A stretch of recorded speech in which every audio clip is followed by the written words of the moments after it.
मैं दिव्य सिंह आपके लिए एक प्रयोग के माध्यम से आपको मैं आज परागण यानी पॉलिनेशन की क्रिया समझाने का प्रयास करूँगा। तो देखिए मेरे पास यहाँ पर दो फूल हैं, ये मैंने स्टैंड लगा लिया है। तो आप ये बात मान के चलिए कि ये बात है, थोड़ा फ्लावर जो है नेचुरल है, गुड़हल का है, हिबिस्कस रोज़ा सिलेंशियस, और ये मैंने एक गमला बना लिया इसे आपको समझाना। तो देखिए परागण क्रिया का मतलब क्या हुआ, पहले यहाँ देखिए कि इस पुष्प का, ये पुष्प है, इसका ये डंठल भाग है, पेडाइसल है, ये इसका थैलेमस है, ये इसकी एपिकैलिक्स है, ये कैलिक्स है, इसके एक भाग को कैलिक्स कहते हैं यानी बाह्य दल चक्र है, और ये पीटल है, इसको करोला कहते हैं। और ये एक ट्यूब लगी हुई है, इस पर यहाँ पर ये पोलन एंथर लगा हुआ है, ये इसका स्टाइल है, स्टिग्मा है, बस हो गई। तो वर्तिकाग्र, अब मैं वर्ड इस्तेमाल करूँगा, तो ये पराग कोश से परागकण, ये इसकी वर्तिकाग्र, सही है। ये स्टाइल में ज़्यादा जाना नहीं, पार्ट मैंने आपको समझा दी। ये बाइसेक्सुअल फ्लावर है, पर मैंने जैसा कहा कि इसको मैं मान कर के काम जिसे आप समझाना चाहता हूँ। देखिए जैसे परिभाषा देखिए, पहला कभी किसी पुष्प के परागकोश से परागकण, ये परागकोश है, इसके ये परागकण एक मैंने तोड़ लिया, ये परागकण या तो इसी पुष्प पर गिर जाए या इसी जाति के किसी दूसरे पुष्प के वर्तिकाग्र पर, यहाँ वर्तिकाग्र पर पहुँचने की क्रिया को परागण कहते हैं। समझ गए आप? कहाँ से ये परागकण यहाँ से इस पुष्प से इस पर पहुँच गया, ठीक है, इस क्रिया को परागण कहते हैं। ठीक है, अब यहाँ पर देखिए मेरे द्वारा हुआ, तो इसलिए इसको मैं कह रहा हूँ कृत्रिम परागण। ठीक है, अब आगे दोबारा सुने, यानी किसी पुष्प के परागकोश से परागकण, इसमें परागकण निकलेंगे, उसी पुष्प, ये उसी पुष्प हो गया, उसी जाति के किसी दूसरे पुष्प पर स्वतः पहुँचने की क्रिया को स्वपरागण कहते हैं। समझा गया? तो एक परागण की एक बात भी हो गई, मैंने इसमें पहला हेडिंग डाल दिया स्वपरागण, स्वपरागण, सेल्फ पॉलिनेशन। ठीक है, सेल्फ पॉलिनेशन। ठीक है, अब दूसरा देखिए पर परागण। पर परागण में अगला आता है क्रॉस पॉलिनेशन, यानी पर परागण, पर परागण, इस पर परागण कहते हैं क्रॉस पॉलिनेशन।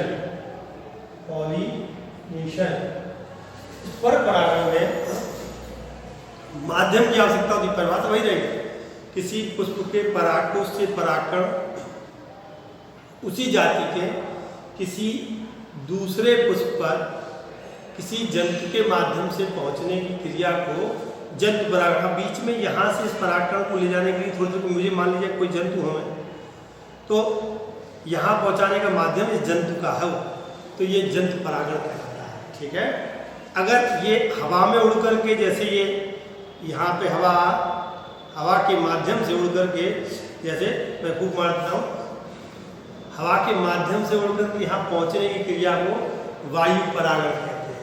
अगर कोई कीट है, मान लीजिए मैं समझाने का प्रयास करता हूँ, ये मैंने स्केच को कीट बना दिया, इस कीट के माध्यम से, जैसे कोई बर्रैया वगैरह जो है, इसके माध्यम से ये उड़ करके यहाँ पहुँच गए, या कोई तितली है, तो इसको हम कहेंगे कीट परागण।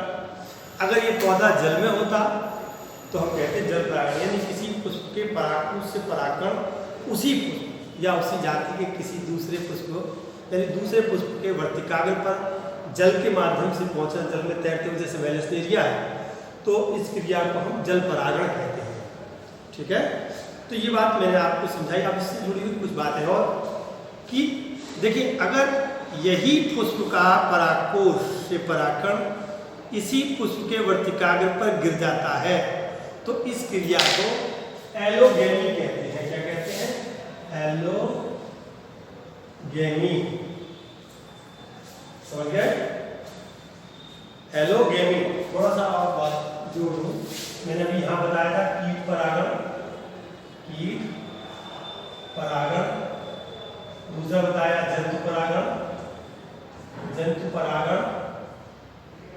और अगला बताया वायु परागण,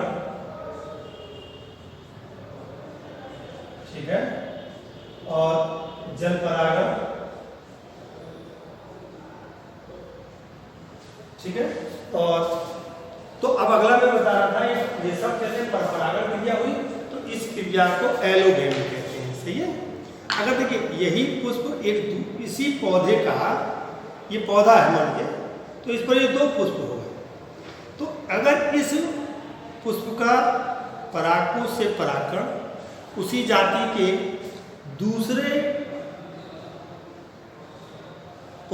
उसी जाति के दूसरे पुष्प, यानी विद्वान से एक पुष्प के परागकोश से परागकण उसी पौधे के दूसरे पुष्प के वर्तिकाग्र पर पहुंचने की क्रिया को गायनेटोगेमी कहते हैं।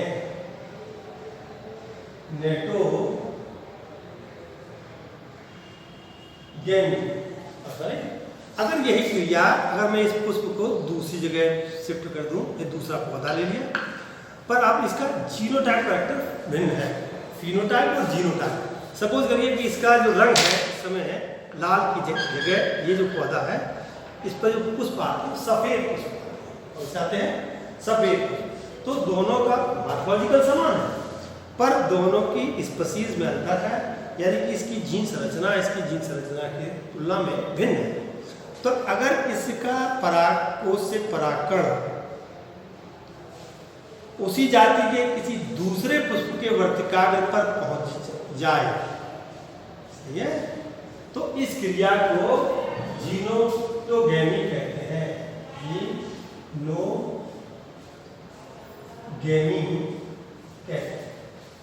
अब कुछ पौधे ऐसे होते हैं जो जैसे कनकौआ वगैरह, जिनका पुष्प जो है भूमिगत होता है, थोड़ी देर से मान लीजिए ये वाला हिस्सा भूमि है, ये नीचे की ओर लगा हुआ था, मृदा के अंदर पहुंच गया ये सब, तो इनके ऐसे पौधे जो जिनके पुष्प में जो पीतल जो है इनका आकार क्या हो बड़ा होता है, ये आकार बड़ा कर दिया मैंने, और ये पीतल जो है पूरे मेल रिप्रोडक्टिव पार्ट और फीमेल रिप्रोडक्टिव पार्ट को ढक लेते हैं, ये ढक लिया, इसमें मेल रिप्रोडक्टिव पार्ट और फीमेल रिप्रोडक्टिव पार्ट दोनों इसके अंदर है, यानी कि पीतल का आकार जो है बड़ा होता है।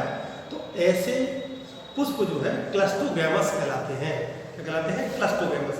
तो उनके अंदर जो परागण क्रिया होती है वो स्वतः होती है और पुष्प के अंदर ही हो जाती है, तो इस क्रिया को हम क्लस्टोगेमी कहते हैं,